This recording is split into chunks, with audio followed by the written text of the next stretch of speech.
साथियों, polity GK के classes lectures आप जो है रोज़ सुनते हैं, रोज़ पढ़ते हैं। मैंने खुद इसी चैनल में 50 से 60 क्लासेस पॉलिटी जीके के करा रखा है और पहले वाले चैनल में तो हज़ारों क्लास कराए हैं पॉलिटी के।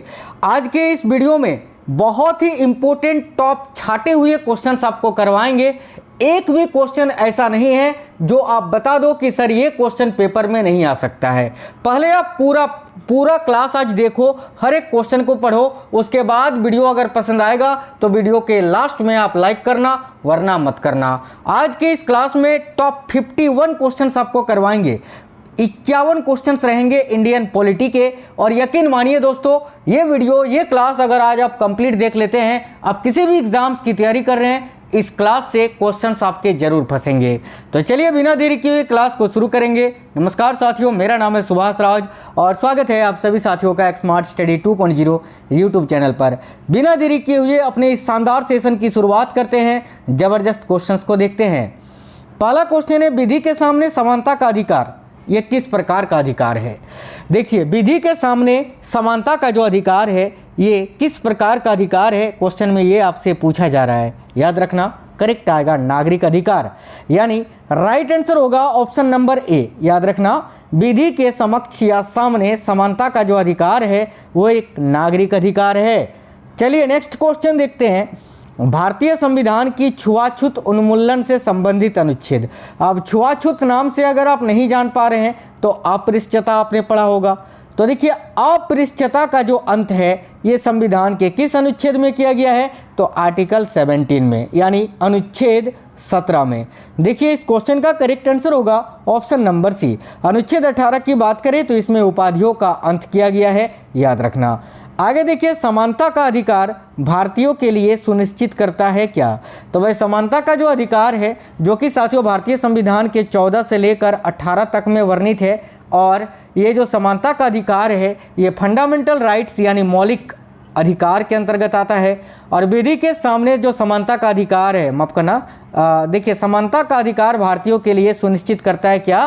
तो याद रखिएगा, धार्मिक समानता, आर्थिक समानता और सामाजिक असमानता, यानी उपयुक्त सभी। याद रखिए, सामाजिक समानता, आर्थिक समानता और धार्मिक समानता, उपयुक्त सभी करेक्ट होगा। निम्नलिखित अनुच्छेदों में से कौन भिन्न वर्ग में आता है? भाई, इनमें से जो अनुच्छेद आपको दिख रहे हैं, इनमें से कौन भिन्न वर्ग में आता है? तो देखिए, अनुच्छेद 14, 15 और 16 ये तीनों समानता का अधिकार है, और यही अनुच्छेद 19 जो है ये आपका स्वतंत्रता के अधिकार से संबंधित है।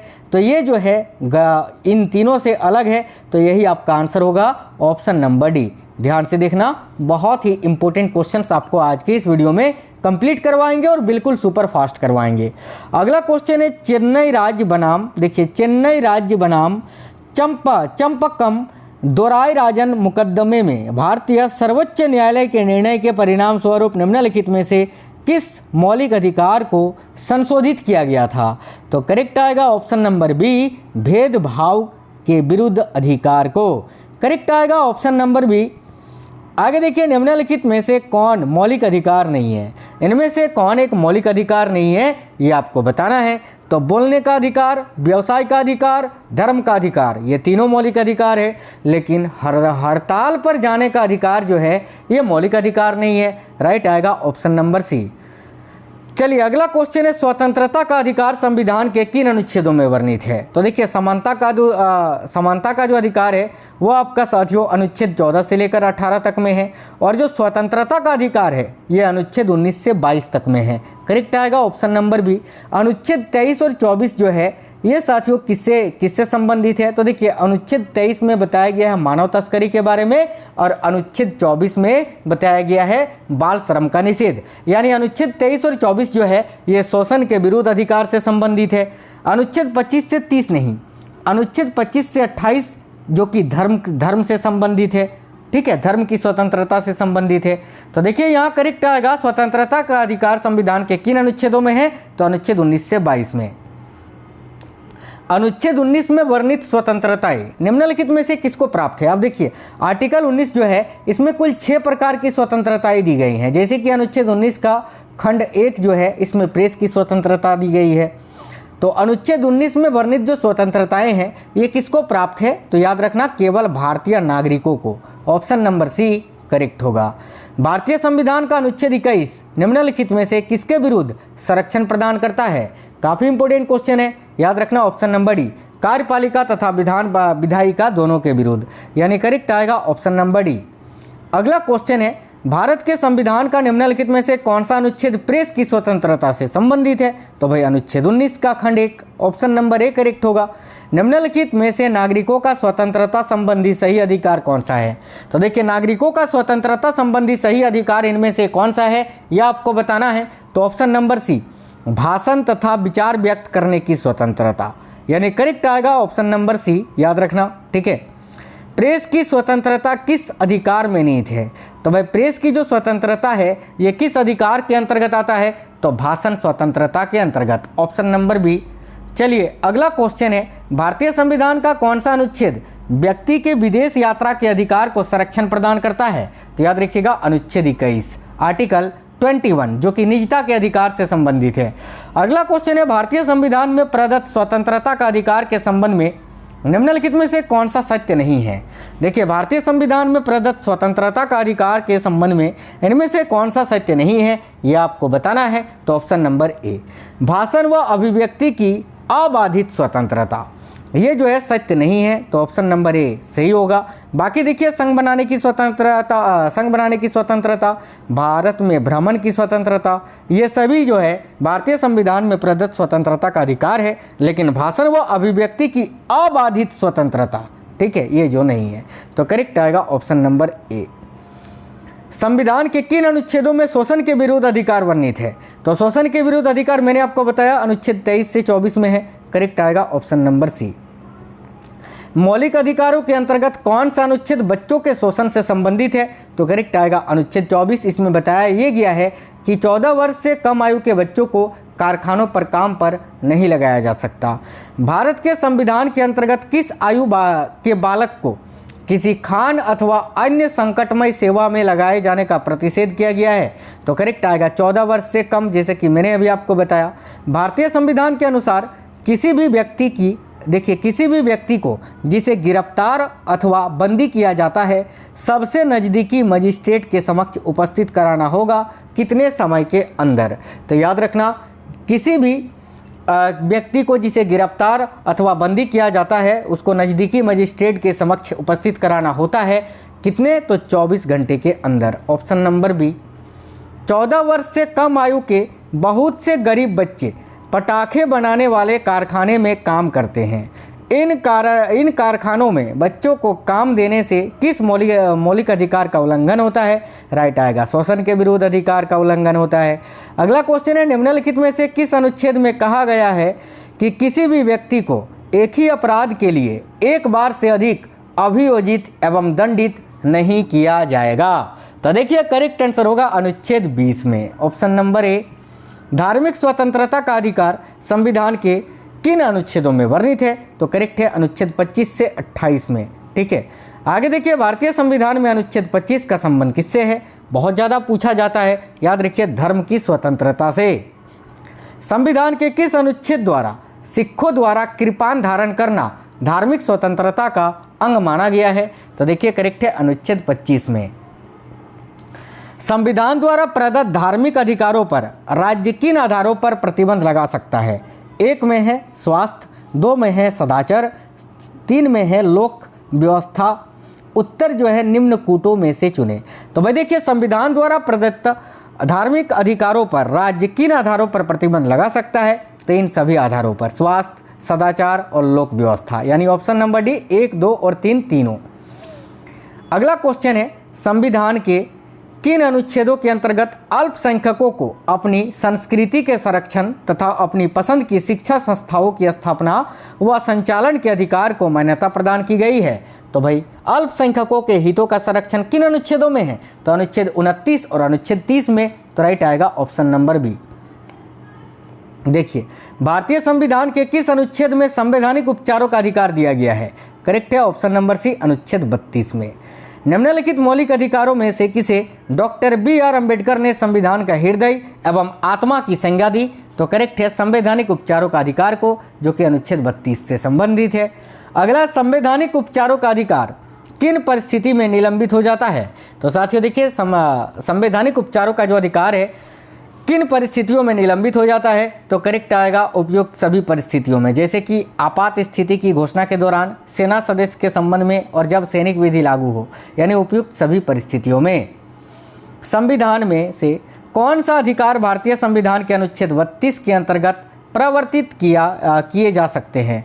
तो देखिए करेक्ट आएगा साथियों मौलिक अधिकार, ऑप्शन नंबर बी, क्योंकि अनुच्छेद 12 से लेकर 35 तक में जो है मौलिक अधिकार के बारे में बताया गया है।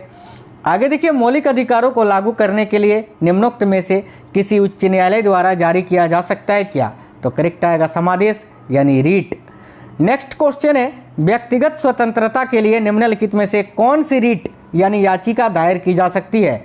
तो करेक्ट आएगा ऑप्शन नंबर सी, याद रखना, habeas corpus, option number C, जिसको बोलते हैं बंदी प्रत्यक्षीकरण। कौन व्यक्ति, देखिए कौन व्यक्तिगत स्वतंत्रता से संबंधित है? तो भाई राइट आएगा यहाँ हार्बस कार्पस यानी बंदी प्रत्यक्षीकरण।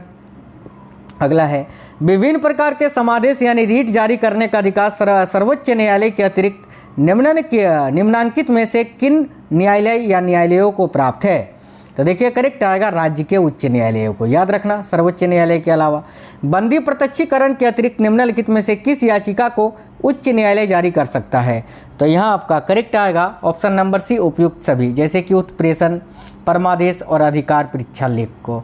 नेक्स्ट है, निम्नलिखित में से किस स्थिति में बंदी प्रत्यक्षीकरण याचिका जारी की जाती है? तो देखिए करेक्ट है दोषपूर्ण पुलिस नज़रबंदी के दौरान। अगला क्वेश्चन है, निम्नलिखित में से किस याचिका यानी रीट का शाब्दिक अर्थ होता है कि हम आदेश देते हैं? याद रखिएगा परमादेश रीट का, ऑप्शन नंबर बी। अगला है, निम्नोक्त समादेशों में से कौन सा समादेश किसी अवैध व्यक्ति से सरकारी पद को बचाने के लिए जारी किया जाता है? तो देखिए यहाँ आपका करेक्ट आएगा ऑप्शन नंबर डी, अधिकार परीक्षा रीट। नेक्स्ट है, व्यक्ति, निगम अथवा अधीनस्थ अधिकरण जिस कार्य को करने के लिए आबद्ध है, उस कार्य को करने के लिए जारी करने वाले रीट को क्या कहते हैं? तो भाई याद रखिएगा करेक्ट आएगा परमादेश, ऑप्शन नंबर बी। वह रीट जो भारत में उच्चतम न्यायालय अथवा सर्वोच्च न्यायालय द्वारा किसी व्यक्ति या सार्वजनिक संस्था का आदेश देती है कि वह अपने कर्तव्य का पालन करे, क्या कहलाती है? तो भाई याद रखिएगा करेक्ट आएगा परमादेश, ऑप्शन नंबर ए। आगे देखिए, उत्प्रेषण रीट निम्न में से किस आधार पर जारी किए जाते हैं? तो उत्प्रेषण रीट जो है वो किस आधार पर जारी किए जाते हैं? तो उपयुक्त सभी आधार पर, जैसे कि अधिकारिता का अभाव या अधिकारिता से बाहर किए गए कार्य के लिए, देखिए नैसर्गिक न्याय के सिद्धांतों का अतिक्रमण होने पर, और अभिलेख में प्रत्यक्षता प्रकट विधिक त्रुटि के आधार पर, उपयुक्त सभी स्थिति में। अगला क्वेश्चन देखिए, कौन मूल अधिकारों के अंतर्गत नहीं आता है? तो भाई इनमें से कौन मूल अधिकार के अंतर्गत नहीं आता है? तो ऑप्शन नंबर सी, संपत्ति का अधिकार, याद रखना। अगला, संपत्ति के मौलिक अधिकार को कब समाप्त किया गया? देखिए करेक्ट है 1978 में संविधान के 44वें संशोधन के द्वारा, ठीक है, याद रखना। अगला है, संपत्ति का अधिकार एक किस प्रकार का अधिकार है? तो याद रखिए संपत्ति का अधिकार जो है अभी वर्तमान में कानूनी अधिकार है, ठीक है, इसको वैधानिक अधिकार भी बोल सकते हैं, देखो दोनों ही हो गया है, सी और डी दोनों याद रखना, सी और डी दोनों, ठीक है, वैधानिक अधिकार या कानूनी अधिकार। चलिए आगे देखिए, संपत्ति के अधिकार को मूल अधिकार की श्रेणी से हटाकर किस अनुच्छेद के अंतर्गत रखा गया है? तो करेक्ट है 300 का क में। देखिए, मत देने का अधिकार होता है कौन सा अधिकार? तो मत यानी वोट जो हम देते हैं वो किस प्रकार का अधिकार है? तो एक नागरिक अधिकार है, ऑप्शन नंबर बी करेक्ट होगा। किस वाद ने संसद को मौलिक अधिकारों में संशोधन करने का अधिकार दिया था? तो भाई करेक्ट आएगा साथियों, याद रखिए बहुत ही इंपॉर्टेंट क्वेश्चन है ये, राइट आंसर हो जाएगा केशवानंद भारती वाद में, ऑप्शन नंबर ए। निम्नलिखित में से कौन सा मूल अधिकार विदेशी नागरिकों को प्राप्त नहीं है? तो राइट है अभिव्यक्ति की स्वतंत्रता का अधिकार। 6 वर्ष की आयु से 14 वर्ष की आयु के बीच के सभी बच्चों यानी शिशुओं को शिक्षा का अधिकार किस प्रकार का अधिकार है? तो ये मूल अधिकार है। संविधान के अंतर्गत बंदी प्रत्यक्षीकरण समादेश जारी करने का अधिकार किसमें नहीं थे? तो देखिए राइट होगा उच्च न्यायालय तथा उच्चतम न्यायालय दोनों को ही। अगला क्वेश्चन है, किसी अर्ध न्यायिक या सार्वजनिक अधिकारी को अपनी अनिवार्य कर्तव्य के लिए मजबूर करने के उद्देश्य से उच्चतम न्यायालय द्वारा जारी की गई रीट कौन सी होती है? करेक्ट है परमादेश। चलिए अगला क्वेश्चन है, संविधान के अनुच्छेद 17 और 18 में किसकी व्यवस्था है? तो करेक्ट आएगा सामाजिक समता की, यानी राइट आएगा ऑप्शन नंबर ए। तो साथियों आज के इस वीडियो में ये जो 51 क्वेश्चन थे ये बहुत ही इंपॉर्टेंट थे, बहुत ही ज़्यादा इंपॉर्टेंट थे और सारे क्वेश्चंस जो है वो फंडामेंटल राइट्स के थे। तो उम्मीद करते हैं आपको ये क्लास पसंद आई है, और अगर आपको क्लास पसंद आई है तो इस वीडियो को अपने सभी दोस्तों तक जरूर शेयर करिए। वीडियो को एक लाइक करना और नए साथी अगर कोई भी है चैनल सब्सक्राइब कर लीजिएगा। तो मिलते हैं नेक्स्ट वीडियो में। जय हिंद, वंदे मातरम।